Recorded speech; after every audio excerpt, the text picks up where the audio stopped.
everybody. We have pondered the question, what if? And we are answering a question that nobody asked.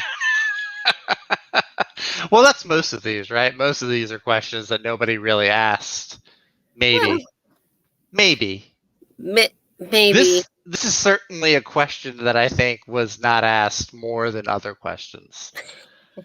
What if zombies was a question asked by people? What if Marvel Zombies came into this, huh? That is true. That is true. I'll give it that. Yeah. Yeah, this was a yeah. Yeah, and you know what? I'll even go further. I will say that people asked, "What if Peggy Carter became the super soldier?" The people have asked that. I've certainly asked for more Peggy Carter, so I've dreamt of it at least. we certainly got an answer to our questions there. This one was something. And I was kind of excited about the prospect when they showed it in the trailer where Killmonger, because I was like, okay, he was in the military, it would jive, it would make sense if he saved Iron Man. But after watching this, I'm just like, let's put that back in the box. Yes. I think maybe the best way to get into this is to dig right in. First, we're going to say hello to Maranya and Tillium. It's nice to see you in the comments. What's up, Helium, Maranya? But I wasn't going to address you in the comments because you're right here. That's fine. I was saying hi to them as well. Okay. Well, no, I saw your comment though. Oh, yeah. Hey. You were seen. Thank you. Yes. Anyway. Validation. Okay. Anyway. This episode starts off with Iron Man 1. So Tony is in the Jeep and suddenly they are stopped by the 10 rings, capturing Tony Stark. And it seems that it's about to go as it was before until Killmonger comes and saves Tony Stark. Oh, yay, the crowd goes wild. That is the question, and the rest is going to take you on quite a journey.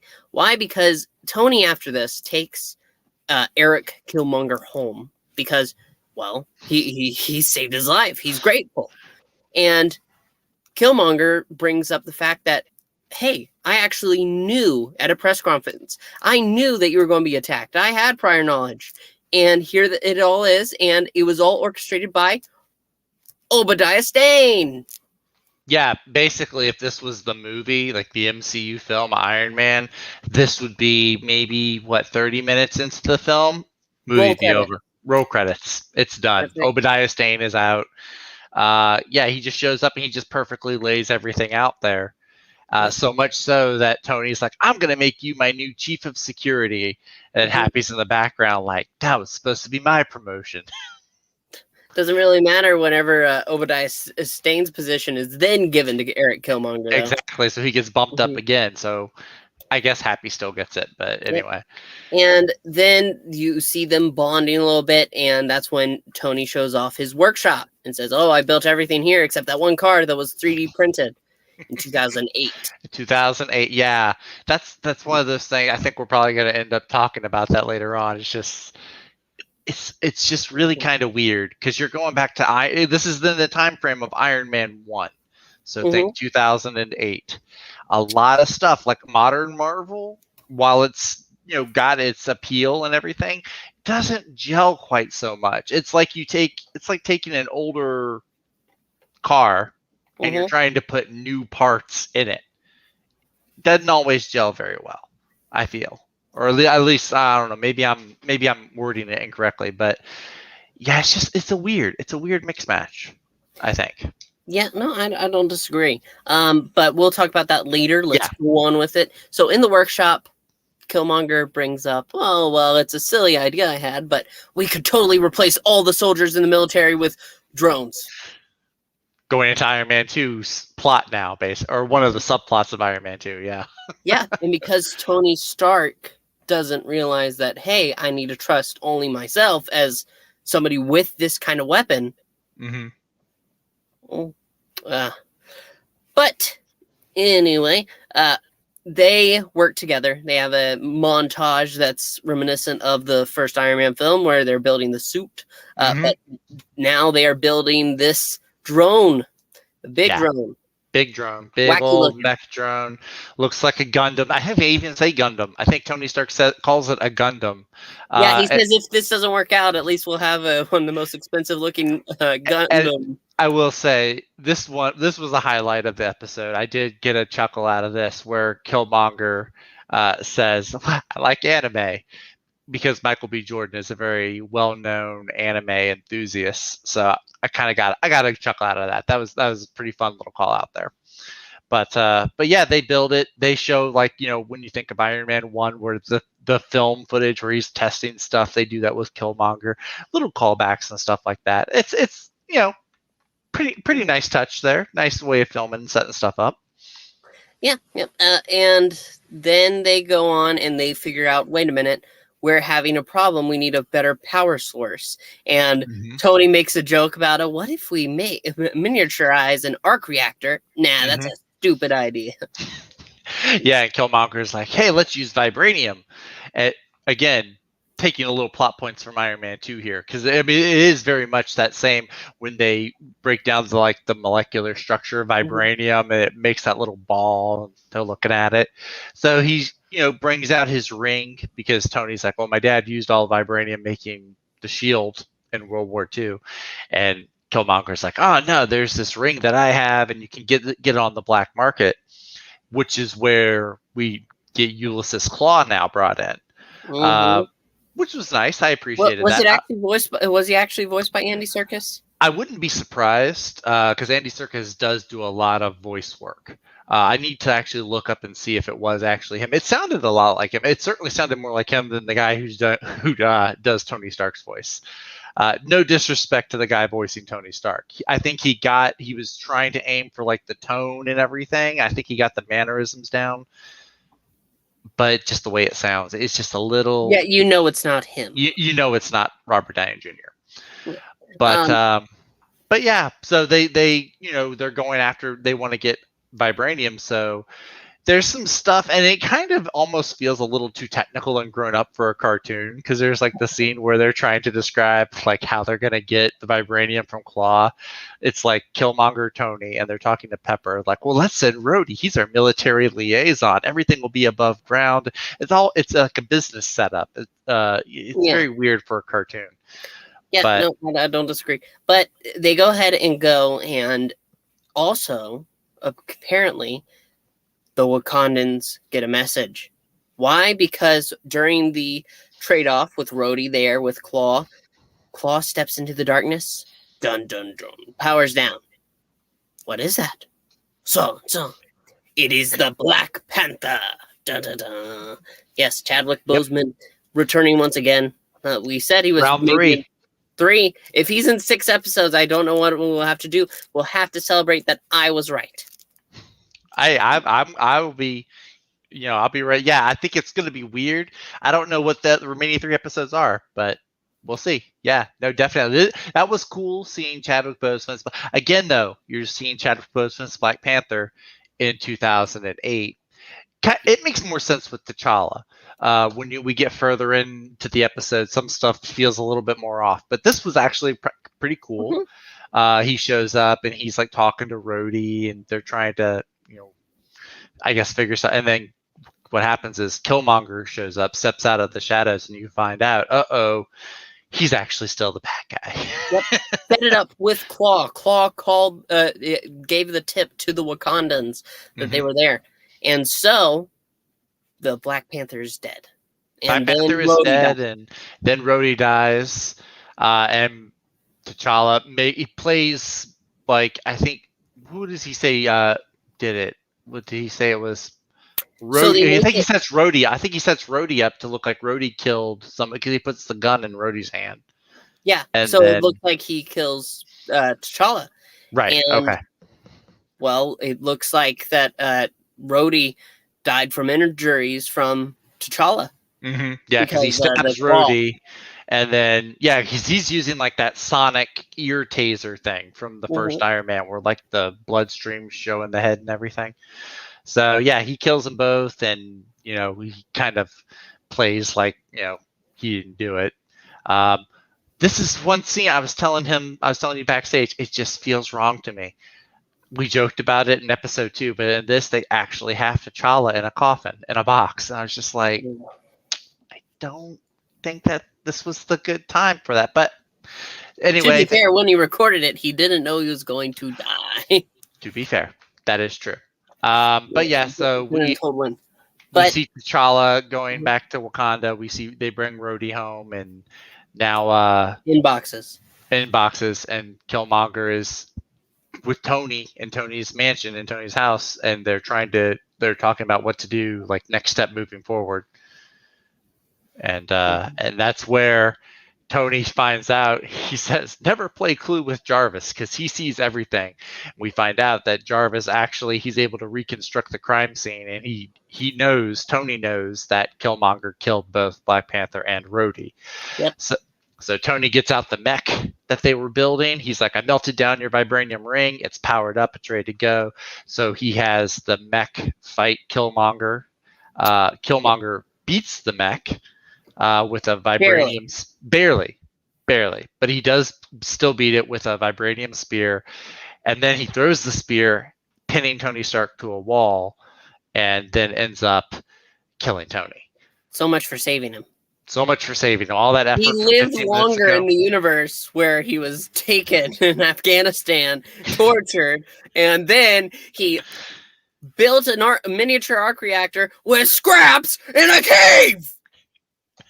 That's a really good impression. I had to go ahead and... He lived longer in the episode where he gets killed by Hank Pym in that universe, because at least he makes it to the donut shop in that one. Yeah, in this, he's gone, and the government pretty much steps in, and they're going to use the mechs now because they can, and they have it set up to go to war with Wakanda. And so Eric Killmonger goes with Claw to Wakanda, and then he kills Claw to take to the Wakandans. Why? Because he has it as a gift. It's justice, because he stole vibranium from the Wakandans. Yep. And then he's welcomed back into the family. This is where we go from the Iron Man half of the show into the Black Panther half of the show. You notice some of the plot points kind of carry over. So yeah, now you're going to Wakanda. And they bring in the mechs against most of their wishes, but to Killmonger's request. He says, this is the plan, bring them in. And he has it so they come in and they open up the shields and then close them again. They all lose signal, but he has a transmitter in his pocket to power them on again, which I don't know exactly what they did. I guess he wanted to prove himself. He wanted to show himself, prove in quotation marks. That's the only thing I can think of, because he tells T'Chaka, let the mechs in through the shield, and once you close the shield, the satellite signal gets disrupted. But then when they do get disrupted, he clicks a little transmitter and he says, "Oh, that Tony Stark guy was such a villain. He installed a backup transmitter." The only thing that makes sense is if he just wanted to like prove himself, like give him a show, make it seem like he really is a good guy. Yeah. Well, from there, they do defeat all the bots, and then he goes and he watches the sunset or sunrise, one or the other. Doesn't matter. The sun is moving one direction, and it's near the edge. And that's when T'Chaka comes over and says, "Well, you know what? You did it. You're a part of this family. I want you to be the new Black Panther." Right. Let me authorize you to take the place of my just deceased son. And then you do see him wearing actually the same suit that he wears in the movie, the golden black suit. Yep. And but then what happens? So they give him the herb, and the thing. If you remember from the movie, when they drink the herb potion, it takes him to like the spirit plane where they see the ancestors and everything. And so that's where Chadwick Boseman gets some more dialogue. and he's talking Was to it worth it? Killmonger. Was it worth it? You did this for power. You're answering suffering with more suffering.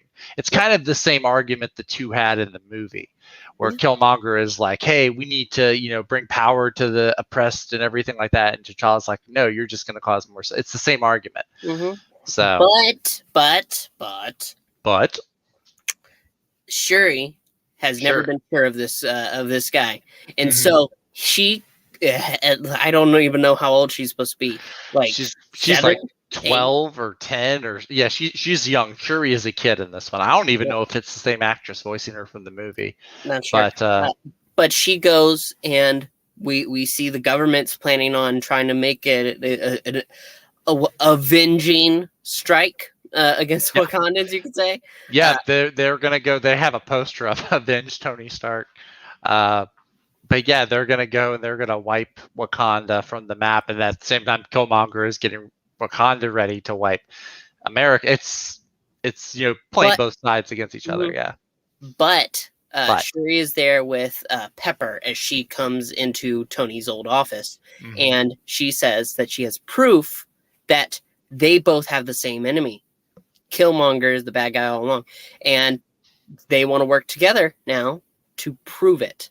And the episode pretty much ends with Watcher saying that even though that heroes may go, they're always there waiting.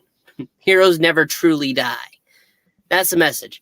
And that's how it ends. That's how it ends. Yeah. Overall, I'm not going to say it's a bad episode. It's not a bad episode. It's a weak episode. That's I'm going to go ahead and look at some of these comments now, and we can address them as we are here. Sure. This episode is false advertising, pure and simple. This episode spent 95% of its animation budget not on the person who deserved it. What would Tony Stark do if he was an Iron Man, but on a character being shoehorned into a prominent position? They set Killmonger up as pretty much as Stark's superior in weapon tech. He was more of a weasel than the military guy in Captain Carter. He is definitely a bad guy. He is a bad guy. Even when he is trying to come off as the hero, he is still very much a bad guy. Yeah, this is all him plotting. I mean, you see it kind of in the Black Panther movie too. He plays the long game, but it's shown here more. I feel like they really make it clear. This isn't a good guy. You should not be taking his messages. You can do better in the world, absolutely. Absolutely. You can do better. You can treat people better and all sorts of things. But you cannot make it seem like he's a good person. He's not. He is. Yeah. He judges. They're actually in the scene. And I wasn't going to say this, but I feel like it's important to say. In the scene where he kills Tony, Tony says that he thought they were friends. He thought they were the same. And Killmonger says, "How do you think that?" That's when Tony says, "We're both orphans, striving to prove ourselves to a father who's gone, who was taken from us." And he thought that Killmonger could see that. And Killmonger says, "The difference between you and me is that you can't see the difference between us." I wonder what that could mean. I don't know. I know that Tony was focused on inside character stuff. Like, hey, we're both orphans. We're both trying to do this. We both have these similar interests as people. And it just sounded like Killmonger was a little too focused on outward appearance. He's prejudiced. He very much so. So he is still very much a bad guy. There's nothing really heroic about Killmonger here, despite what the title would let you think. What should have happened in this episode is Stark being a liaison to S.H.I.E.L.D. and helping develop the Avengers Initiative anyway, as their tech expert. Even without being Iron Man, Stark deserved to be a hero. So I think the problem here is that, and I understand, Moran, you are a massive Iron Man fan. Killmonger is the main character of this. He is Tony Stark, but the name of the episode wasn't "What if Tony Stark never became Iron Man?" It was "What if Killmonger saves. I can understand the frustration because it is in essence they are using Tony Stark as a stepping stool to elevate Killmonger up to this big prominent bad guy position. Tony Stark and Rhodey and also T'Challa, all three of them kind of are, sacrifices made for Tony Stark You or know what? for Killmonger. But I really thought they were going to do. Well, I don't know. I thought they were going to try to make Killmonger the hero. I really thought that was the goal. Show good guy Killmonger. Yeah, but that's not what I thought. Lean into it too. Yeah, that's what I was thinking. I was actually kind of hopeful to see that, but yeah. Instead, we got this. Would not be surprised if this ends up being one of those episodes where the creators have a part 2 or like a sequel episode planned. And I would not be surprised in part 2. I think we will see Pepper Potts become like rescue or get her suit of armor, and then Shuri would get a Black Panther suit. I'm not sure if I agree with that because you don't think? No, because you can't have rescue because there is no Iron Man. And without an Iron Man, you don't have the miniature arc reactor, which is what powers most of the suits. You make a good point. You can't have rescue. They could try to pull what they did with Captain Carter and go ahead and have Shuri design a suit for Pepper, but I don't see that. I think what they're going to do is expose Killmonger, and that'll lead to Wakanda taking them down. And I don't know. They haven't set up. They do have it set up. I mean, it is a very open-ended. Like it really does end open. There's not really a resolution, like a definitive. Okay, this is an end point. It kind of ends on like they might as well have just put to be continued at the end of it. Yeah. But yeah, I'd be curious to see how they add on to that or how they continue that. But I'm not sure. The real question is, will this connect to any of the other episodes? Because, and this is spoilers for the rest of the season. If you do not want to hear spoilers for the rest of the season, go away. Go. We don't want you here. No, we want you here, but you got to go because we're going to talk about this. And here's the thing here. On this day, or was it yesterday, the mid-season trailer came out, and they exposed, characters merging together from different episodes. So this is leading, in fact, to a multiversal kind of a crossover episode towards the end. I think it's probably going to be the finale. I would imagine it would just be one episode. I'd be surprised if it was 2, but I think definitely the finale. They're going to be picking certain characters from some of these episodes. Like, I feel very safe in saying T'Challa Star-Lord's going to be one, Captain Carter will be one, and Dark Doctor Strange. Those 3 for sure I feel are safe bets. Maybe Spider-Man with the cloak of levitation. Maybe like zombie slaying Spider-Man. Maybe. And also Party Thor. We're still waiting on Party Thor. Still waiting on Party Thor. He is. There's a Party Thor episode. Hopefully that comes next week. I'm kind of interested in seeing how that one goes. But it is also a question that nobody asked. But maybe it'll be a little better received than this one. Maybe. Hey, I think it'll have Jeff Goldblum playing the Collector. That right there elevates the value a little bit. Okay. You've convinced me. You don't have to say anymore, Zach. Alrighty. Jeff Goldblum. Yeah, so. Thank you all so much for making it to the end of this video. If you did make it, if you didn't, then I know. But if you're still here, please make sure to like and subscribe and to comment. Let us know what you thought of the episode. And if you don't want to let us know what you thought of the episode, well, please leave a like anyway. It helps. Or let us know if you have a different opinion. Let us know even if you disagree with us, let us know why. Let us know if you liked the episode, if you liked what they did with certain characters. We want to know because we're just looking at this through whatever his eyes are made of, and then my human eyes. So I don't know what your eyes are made of. Is it plastic? They're puppet eyes. They're puppet eyes. That's all you need to know. Why do you have to bring my eyes into this? Because we have different eyes. You want to talk about where you were made, Zach? I mean, I don't know where I was made. I know where I was made, but I'm not getting into that. Oh, we suck. Oh no. We've Oh incurred the well. wrath of the evil Hey. black cat who has a Black Panther looking cat in his icon. Maybe that's why he doesn't like us. Well, evil black cat, even if you think we suck, we love you. So there you go. Also, make sure to check out the Ko-Fi, as Marania's bringing up. We do love to do this, but it takes money to live. So if you have $1 or $2 to spare, go ahead and just send it over that way.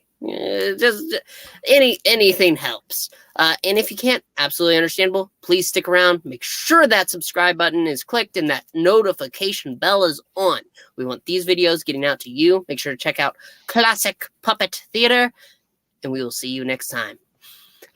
Bye! Bye, guys. Have a great night.